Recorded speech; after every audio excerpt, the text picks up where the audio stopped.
Hey guys, welcome back, and today we're going to be going over 6.5, which is translations of sine and cosine functions. And for the think/1.5, think of the parabola y equals x squared. What happens when we change that to y equals x plus 4 in parentheses squared? Well, if we remember our transformations, specifically our translations of functions back from integrated math 3, you'd recall that since it's inside these parentheses with the function or with the x, we would make a shift left and right. And since inside the parentheses is kind of opposite day, we would actually shift to the left, even though we have a positive 4. We would shift to the left 4. And then if we added a subtraction of 3 on top of that on the outside, that one is just up and down, and that's just regular. So we would just go down 3. So really, this would take the graph of x squared, and we would move it to the left 4, and we'd move it down 3. And we could use that logic with our sine and cosine values as well. So a horizontal translation or shift from a trig function is called a phase shift. So phase shift is horizontal. So the phase shift of our sine and cosine functions is negative c over k. You'll probably want to write that one down. I will have a nice slide later on, but the phase shift is negative c over k. And you'll say, and you'll see that, you know how I said it's like opposite day, right? Remember doing function transformations, that is going to be opposite day inside the parentheses. So really, for adding like pi, it's really going to be like we're shifting it to the left pi if we have like a positive pi, right? And that kind of gets taken care of when we throw that negative in there, in that negative c over k. So let's just get right into an example. So state the phase shift and then graph it. Well, the phase shift here really is, oh, my pen's upside down. The phase shift is negative c over k, which is negative c is pi, and k is 1, right? There's an invisible 1 in front of that theta, so really we just have negative pi. And really what I'm going to do is I'm going to graph my sine function, kind of ignoring this phase shift. So nothing else is really going on with it, so really we're out at 2 pi, that's pi, and I'm not going to label everything, right? And we'd go up, and then down, and then back up. So this is what this function would look like before the phase shift. But then after,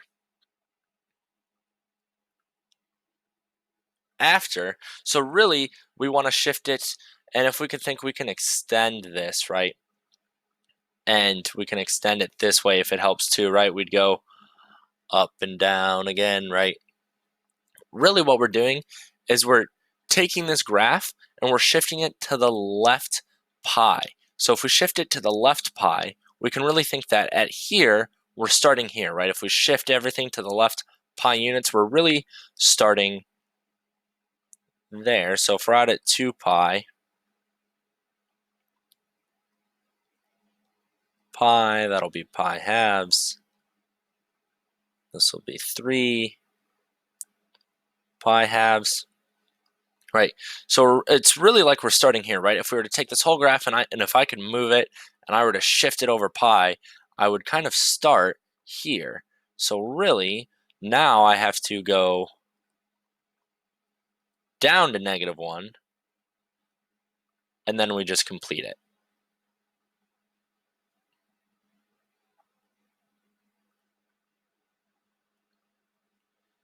So this is y equals sine of theta plus pi. And you can see what we really did here is we just opposite day on the inside, we really just moved to the left pi. Now let's do one more that might be slightly more involved.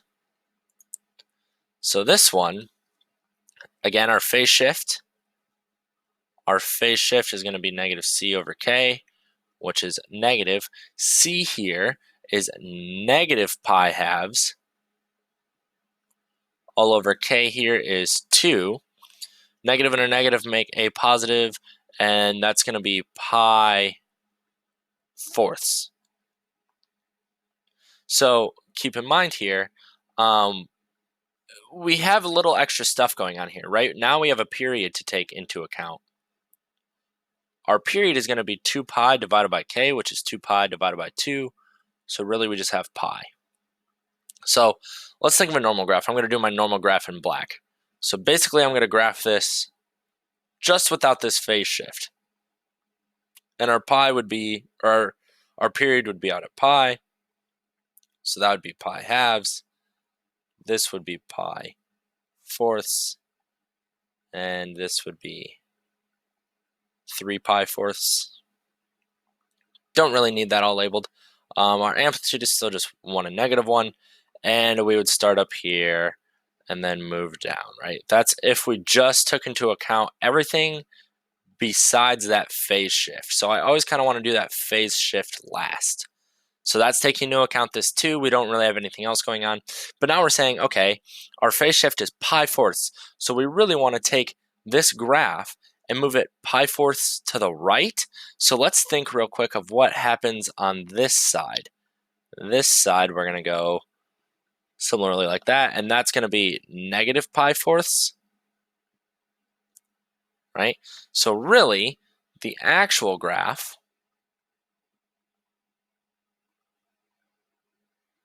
and if it helps, you're allowed to sketch more than just the first period of whatever this graph is, but that's just what I like to do. So really, if I'm acting like I'm taking this graph and I'm moving it to the right pi fourths, I'm really going to kind of imagine like I'm starting here instead. So if I'm starting here, you can see that it's going to kind of look like a sine function, right? So if I go out to pi, because that is my period, right? And then I'm at pi halves, pi fourths, 3 pi fourths, and I'm still just going up to 1 and -1. Now, since I'm taking this whole graph and I'm like moving it to the right pi fourths, because that's what this says here, if I'm moving this graph to the right pi fourths, really it's kind of like I'm starting here, right? If I move this to the right pi fourths, it's like I'm starting there and then I'm going up. So it's actually going to look like our sine function for the first period.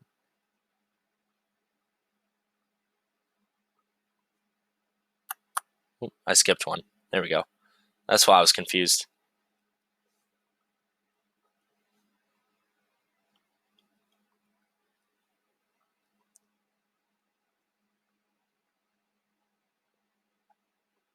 Oh, it's so hard to draw on the tablet. There we go. You guys get the point. You guys know what these things look like. But so that is the final product of that. And so a new horizontal axis known as the midline becomes the reference line or equilibrium point about which the graph oscillates. So if you notice, for all of the graphs we've sketched so far, it's kind of the middle of it has been just the x-axis here. But now it's going to be whatever we add here, this h. So the vertical shift of the functions y equals a times the sine of all that stuff and the cosine version plus h. If we have that h on the end, it's just going to be just like we did with, a line or a parabola, right? If we add something on the outside, if it's positive, we just shift it up that amount. And if it's minus, we shift it down that amount. And so for sine and cosine, it would be like if we took this middle line and moved it up. And we'll see what happens with an example from that. So state the vertical shift and the equation for the midline of y equals 2 cosine theta minus 5. Keep in mind that this minus 5 is not included with this theta. So that is going to be our vertical shift. So our vertical shift is -5. So really, what this means is if we have this equation, and I think I'm going to use the lines here to help us out, that means if I go down to -1, 2, 3, 4, 5, that's kind of where I have to start. Now, let me draw a line there. So this, we're going to treat this -5 as our new midline. So maybe let me label that. This is -5, right? -1, 2, 3, 4, -5. And really, keep in mind, now we have an amplitude. Our amplitude is 2. So we have to go up 2 and down 2 from that midline. So if I go up 2 from that midline, that's not exactly where I want it. If I go up 2 from that midline, I'm there. And if I go down 2 from that midline, I am here. You can tell it's not exact. Maybe I can just move it to make it look a little better. Sure. Right. And we could say, so if we move up 2, that'll be at -3, and down 2, we're going to be at -7, and then we can just draw it like normal. So cosine would start at or I should put my ticks, right? So 2 pi, nothing changes to our period here, right? We don't have anything attached to that theta.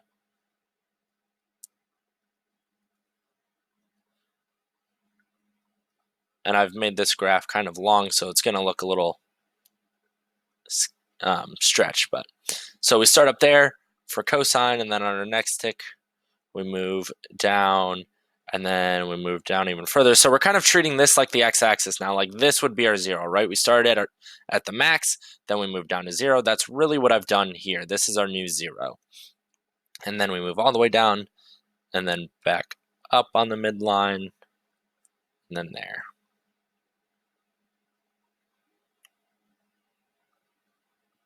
Try my best to draw this on the tablet. There we go. All right, it's still got like that cosine shape. And just remember, we're treating this midline like this x-axis now because we've subtracted 5. So normally we would start up here, we'd go down, then up, and then up. And that's exactly what we did here. So this is just putting everything that we've worked with together for our sine and cosine functions. And you are more than welcome to pause the video here and write this all down. This stuff is probably all in your notes somewhere already, but if you want it all in one concise spot, this would be a great thing to write down, or maybe you can even like screen cap it and print it or whatever you want to do. This gives you everything you need to know. So example 3, state the amplitude, period, phase shift, and vertical shift. So what we're really doing here is we're putting all of this together. So let's do this. So our amplitude, that one's an easy one, is 4. Our period is going to be 2 pi over k, which is 2 pi. K is 1/2. Dividing by half is really multiplying by 2, so our period is 4 pi. Our phase shift, remember, is going to be negative c over k, which is negative pi all over 1/2. So negative 2 pi. And then our vertical shift is just going to be negative 6. So again, when graphing these, what I'm going to do is I'm going to take into account everything pretty much except for the phase shift. I'm going to basically graph it twice. I'm going to graph it once without the phase shift, and then I'm going to think, okay, how much do I have to scoot this thing over? So let's do this. And we can kind of see that thinking ahead, right, we're going to have a vertical shift of negative 6. So we're going to move down negative 6, and then our amplitude's 4, so we're going to go up 4 and down 4 from negative 6. So we really don't need any positive numbers, right? Because if we go up 4, we're only going to be at negative 2. So I'm going to kind of account for that and not really worry about having positives. So I know that I'm going to need to go down to negative 1, 2, 3, 4, 5, 6. And I know because of my amplitude, I'm going to have to go down another 1, 2, 3, 4. And the first thing I'm going to do is I'm going to make a line of my new midline. And my new midline is going to be at 1, 2, 3, 4, 5, negative 6. So let me sketch a midline there. And then maybe I'm going to put dotted lines at my new amplitude. So the amplitude, I'm going to have to go up 1, 2, 3, 4. And then I'm going to have to go down 1, 2, 3, 4. And you can see that my things are definitely not accurate. So I'm going to kind of scoot it up just to make it look a little more accurate. Maybe that looks more even. So let's redraw my scale here, because my scale is definitely a little off. 1, 2, 3, 4. So really this is at -6, that's at -2, and this is at -10, right? Our period is at 4 pi, so that's going to be our last tick. Remember, this is really like the top of the graph. This is like where I've shifted it. So halfway is going to be 2 pi, and then pi, and then 3 pi. Maybe I'll graph this unoriginal one in yellow, and then I'll graph the real one in purple. So let's graph it as if we didn't have this phase shift. So if we didn't have this phase shift, the cosine, we start at the top here, and then we're going to move down, down, up, and maybe I can just dot it. That way I know that this isn't my final product.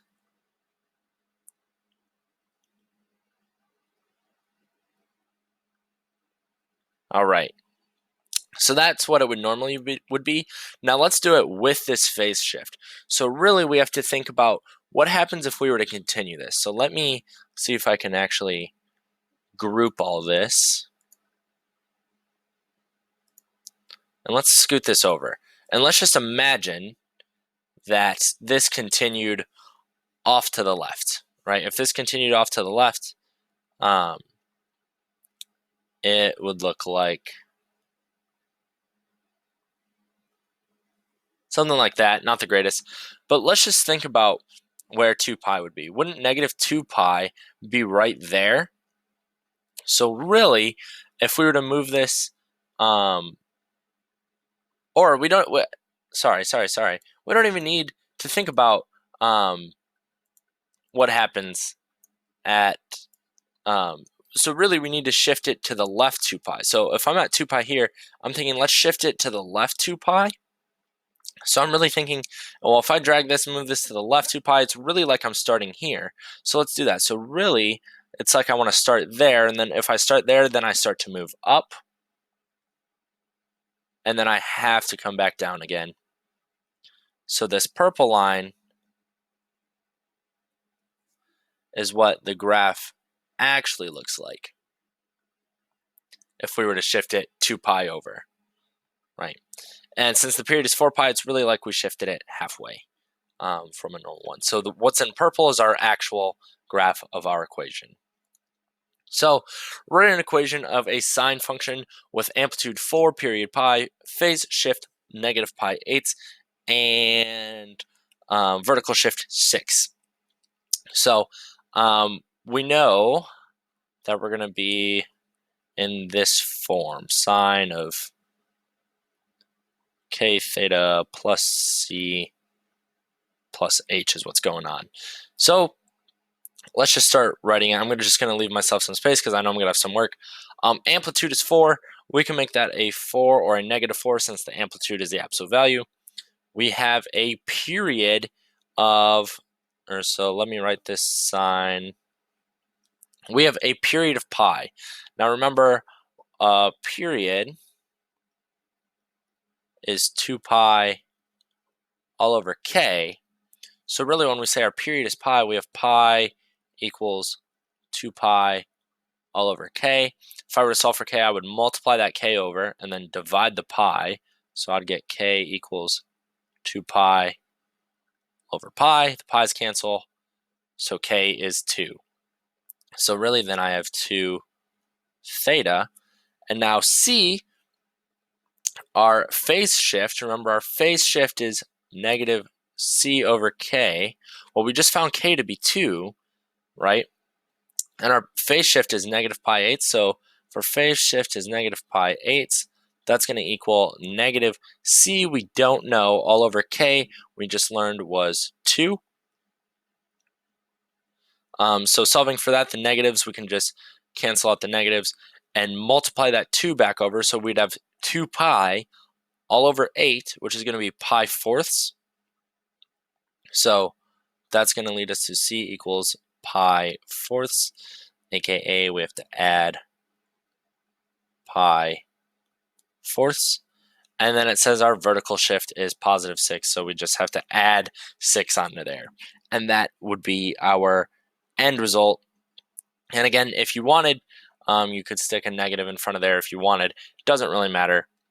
And so for our last example, it says write the equation from the trig graph. So this is where we have to combine kind of all of our knowledge to see where we've gone. And the first thing is I'm going to look for this midline, right? So first, maybe let me write our thing here. We have y equals a times sine or cosine of k theta plus c plus h. These ones are actually, I'm going to be honest with you, these ones are never going to have phase shifts. So it's really just going to be sine or cosine of k theta plus h is really what these are going to be. So I want to find my midline first. My midline looks like it's going to be, well, if that's -1, I have 1, 2, 3, 4, 5, 6, 7. Or 5, or 6, really, right? I have 6. So my midline is probably actually going to be in the middle here. So there's my midline at 2, right? This is most up as it goes down. So I know h is 2. And this looks like a sine function, right? It starts here, goes up, down. So that looks like a sine function. So let me just start writing the things I know. We know that that's y equals, it looks like our amplitude, if that's our midline, our amplitude, we're going to go up 1, 2, 3, and down 1, 2, 3. So our amplitude is going to be 3. It looks like a sine function. We need to know, and then we have k times theta plus h. We figured out h. H is our midline, which is at 2. +2. So we really just need this k. So we need the period. So let's think. After a full period of this, we're at 6 pi over 5. So this is telling us that our period is 6 pi over 5. And remember, our period was equal to 2 pi divided by k. So really, solving for k here, we'd multiply this k over. And then we'd multiply the 5 over, so we'd really have 10 pi, and then divide by 6 pi. So 10 pi divide by 6 pi. Pi's are going to cancel, and then 10 divided by 6 simplifies to 5/3. So really k is 5/3, so we're going to put 5/3 right there. And if you wanted to, you could write it as y equals 3 sine of 5 theta all over 3 plus 2. That works as well. I'd personally probably like it that way. I think that just looks nicer to me. And again, you could double check these, right? If you try and graph this, it should look quite a lot like that. And that is going to wrap it up for 6.5, which is translations of sine and cosine functions.